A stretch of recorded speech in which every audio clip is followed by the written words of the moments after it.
Hello students, so we shall continue with the same chapter, memory. And in the last class we started with the chapter and we saw the definition of memory, and it is about encoding, storing and retrieval. Encoding, storage and retrieval. Okay, so we saw the stage model. Okay, and we also saw the model. Okay, model. Okay, so in the model there are three types of memory, and that is sensory memory, short term memory and long term memory. Okay, so we are done with sensory memory and short term memory. Okay, so now we will be proceeding with long term memory. Okay, the final storehouse. Okay, so long term is called as final storehouse. It is permanent. Okay, information that is rehearsed well passes on to the LTM, where it is stored on a more or less permanent basis. Okay, so when there is back to back rehearsal, back to back you have to pay attention to that particular memory, then it is passed on to LTM and it is considered as permanent. LTM is a storehouse of unlimited capacity, so it can store how much ever you want to store it. Okay, here the information is classified, organized and stored just like a books in library. Okay, so whatever you want to store, how much ever you want to store, you can store it in LTM, long term memory. It is permanent and it is just like how books are kept in library. The information or the memory will be saved here. Okay, so organization in LTM, long term memories can be further classified as declarative memory and procedural memory. Okay, so declarative memory is the memory of factual information like names, faces, dates and the like. Okay, so declarative is just facts. Okay, my name is Kavita and your name might be anything. Okay, and the national animal of India is tiger. Okay, and national bird is peacock. Our flag is having tricolors. So all these are facts. Okay, so yes, declarative memory is about facts, names, dates. Okay, your date of birth, which cannot be changed. Okay, it is just facts. Okay, in contrast, procedural memory refers to memory for skills and habits such as riding a bike, dancing and swimming. Information about things is stored as a declarative memory. Information regarding how to do things is stored in a procedural memory. Okay, so declarative is facts, procedural is where you talk about how to do things, to ride a bike, to learn cooking, to learn drawing, to learn singing, to go for music, to learn dancing. Okay, all these are procedures. Okay, and declarative memory can be further divided into semantic memory and episodic memory. Semantic memory is a memory for general knowledge. It includes rules of grammar, underline this, general knowledge, includes rules of grammar, rules of logic and deducing facts. It helps us to remember spellings, multiplication tables and codes. Okay, don't stress yourself, just read it. And episodic memory is all about our personal experiences. Okay, episodes which has taken place in our life. It is also called as autobiographical memory because it talks about our experiences and holds a lot of details about events that have occurred in our lives. It is influenced by our moods, past experience and perception.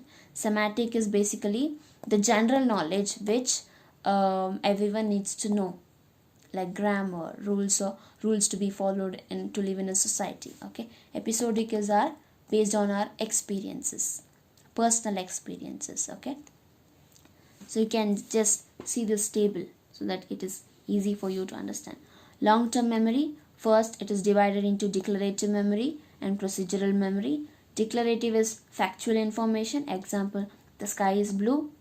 Procedural memory is skills and habits, example driving a vehicle. Further, the declarative memory is further divided into semantic memory, general memory, example birds fly. Episodic memory, personal experience or personal knowledge, example birthday, date of birth. Okay, so this is enough to be understood. Okay, this is the table of long-term memory. So now we move on to the next topic. Okay, so yes, first you store information. Okay, you record information, then you store information, and then comes the how to retrieve, how to recall. Okay, so basically the retrieve from long term memory. How do you retrieve, recall back? Okay, reoccurring of events or information from the past. Okay, memory is the process of remembering information stored in long term memory. So you have to remember, right? If you want to know about something, you have to remember. Okay, so the ability to retrieve depends on the type of performance being measured. The information can be retrieved or brought out in two ways, namely recognition and recall. Okay, recognition involves stating whether we have memory of a place, person, or an incident. Okay, underline this.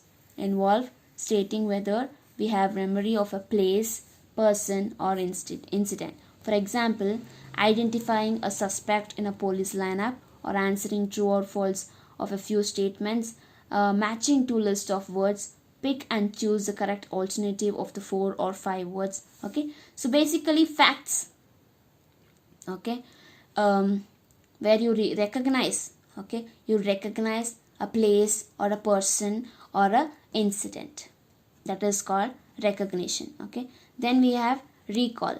Recall involves retrieving specific pieces of information on our own. Okay, we have to recall, force ourselves to recall. Okay, the information must be retrieved from memories. For example, asking a witness of a theft to describe appearance of a thief, the color of his dress or complexion, and so on. Okay, recall particularly about that incident, and you have to just explain everything you remember. Okay, everything you can recall.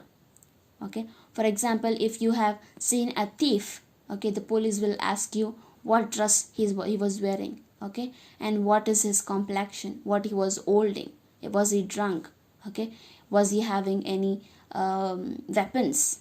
Okay, all this you have to answer. Okay, so yes, this is recall, and it has been discovered that there are more forms of memory, there are more kinds of memory. They are explicit memory. So basically it is about which refers to intentional or conscious recollection of information, like remembering dates and events. Okay, intentional. Okay, you wantedly remember, or you will be very conscious about this information, like maybe your birthday. Okay, formulas, wedding date.